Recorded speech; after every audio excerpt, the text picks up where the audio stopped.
Let's talk about miracles. When we think of miracles, we often picture something spectacular, events that seem to defy the laws of nature, and that's true. But I'd like to give you a bit of a different perspective today. What if miracles aren't about God stepping outside of nature, but rather about Him restoring nature to what it was always meant to be? Take healing, for example. When Jesus healed the sick, He wasn't just proving He had divine power, although He did. He was also restoring people to the fullness of life they were created to experience, bodies free from disease, pain, and suffering. He was pushing back the effects of sin and brokenness and revealing a glimpse of what life looked like before the fall. These weren't random acts of kindness. They were intentional glimpses into the heart of God and the way things were always supposed to be. Or think about when Jesus fed the multitudes.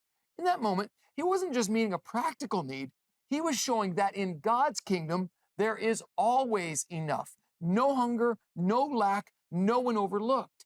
It was more than provision, it was restoration.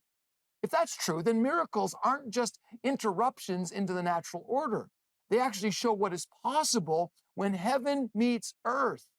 Each one of us is like a signpost pointing forward to the coming kingdom, a world renewed where justice, peace, and joy will prevail. Miracles remind us that God isn't distant or indifferent to our pain. He's actively working to restore all things.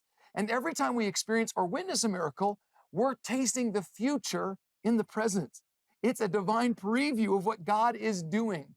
So when you see a miracle, don't just stand in awe, lean in, because every miracle is a whisper of what's to come, a glimpse of a future that is breaking into the present, and a reminder that our God is not done yet. And that's the miracle.